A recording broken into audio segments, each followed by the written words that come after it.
क्या साइंस कभी ऐसी भी कोई चीज बना सकती है जिसकी मदद से आदमी दिखाई ही न दे?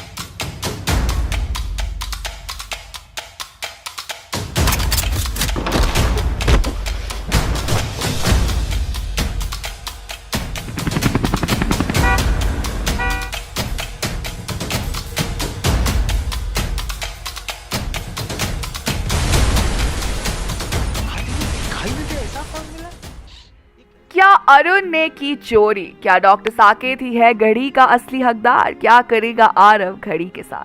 हेलो दोस्तों, मैं हूं स्प्रिया, मैं हूं आज के लिए आपकी होस्ट और दोस्त। और आज खबर लेकर आई हूं फिल्म मिस्टर इंडिया 2 के बारे में। अब तक आपने देखा कि कैसे रवि और अरुण उस इनविजिबल मैन को पकड़ने में कामयाब होते हैं। आरव अरुण को घड़ी वापस कर देता है, पर फिर हम देखते हैं कि आरव अपने घर पहुंचने पर अपनी जेब से एक घड़ी निकालता है, पर उसने तो घड़ी वापस कर दी थी अरुण को, तो फिर ये घड़ी वापस कैसे आई? अब आगे की कहानी। अरुण और रवि डिसाइड करते हैं कि वो अब इस घड़ी को एक सेफ जगह रखेंगे। रवि अरुण को कहता है कि उन्हें ये बैंक के लॉकर में रखवा देनी चाहिए।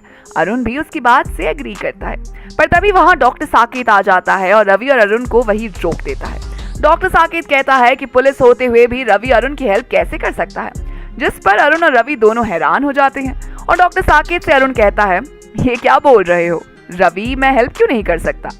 जिस पर डॉक्टर साकेत कहता है, क्योंकि तुम चोर हो। ये सुनकर रवि और अरुण दोनों हैरान हो जाते हैं। उन्हें समझ नहीं आता कि डॉक्टर साकेत आखिर कह क्या रहा है।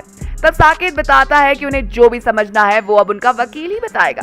तब एक वकील की यूनिफॉर्म में पहने एक इंसान साकेत के पीछे से आता है और रवि को एक नोटिस पेपर देते हुए कहता है कि डॉक्टर साकेत ने उस पर FIR की है, डॉक्टर साकेत के लैब से घड़ी चुराने के जुर्म में। जिस पर अरुण बताता है कि वो घड़ी असल में उसकी ही है जो उसने वहां छुपाई थी।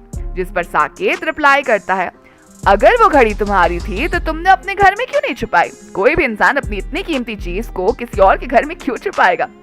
असल में ये घड़ी मेरी है और मेरे पापा की है, जिसे तुम दोनों ने दिन दहाड़े मुझे गन पॉइंट पर रख कर मेरे घर से चुराई है। अरुण गुस्से में आ जाता है और कहता है, ये बेबुनियाद इल्जाम है साकेत, तुम जानते हो ये घड़ी मेरे पिता की बनाई इन्वेंशन है और अब मेरी है। तुम अच्छी तरह से जानते हो उस दिन क्या हुआ था। पहले तुमने गोली हम पर तानी थी, फिर ये बेबुनियाद इल्जाम हम पर लगाकर क्या साबित करना चाहते हो? साकेत कहता है, बेबुनियाद इल्जाम नहीं, सच है ये। इस घड़ी पर मेरा और मेरे पिता का हक है। तुम तो ये भी नहीं जानते कि ये घड़ी काम कैसे करती है, तो भला इस पर तुम्हारा हक कैसा? ये घड़ी इसके असली हकदार को मिलनी चाहिए, यानी कि इसलिए असली कदरदान जिसको इसकी अहमियत और इसके बारे में पता हो, ना कि उसे जो इसे किसी घर के नीचे दबा के भूल जाए। रवि बताता है कि उन्हें अब ये घड़ी पुलिस में देनी ही पड़ेगी और अदालत का फैसला आने तक ये घड़ी पुलिस हिरासत में होगी। इस बारे में वो कुछ नहीं कर सकते क्योंकि उनके पास घड़ी का फॉर्मूला और उस दिन की CCTV फुटेज भी है। कुछ सोचने के बाद अरुण वो घड़ी पुलिस को सौंपने को तैयार हो जाता है। दूसरी तरफ आरव अपना बैकपैक लिए घर की खिड़की से रात के अंधेरे में घर से छुपाते हुए निकलता है और घर से निकलते ही इनविजिबल वॉच को अपने कलाई पर बांध लेता है। उसका मिशन है अपने पापा को खोजना, जो कि लैब से गायब हो चुके थे और पुलिस ने इसे क्लोज एंड शट केस समझकर बंद कर दिया था।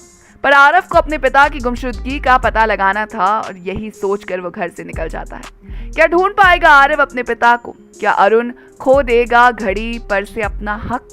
इस पर अपने व्यूज हमें कमेंट सेक्शन में जरूर बताइएगा। साथ ही दोस्तों, अगर आपको वीडियो पसंद आई हो तो इसे लाइक कीजिए, दोस्तों के साथ शेयर कीजिए और फिल्मी दुनिया से जुड़े रहने के लिए सब्सक्राइब कीजिए हमारे चैनल बॉलीग्राफ स्टूडियोज को।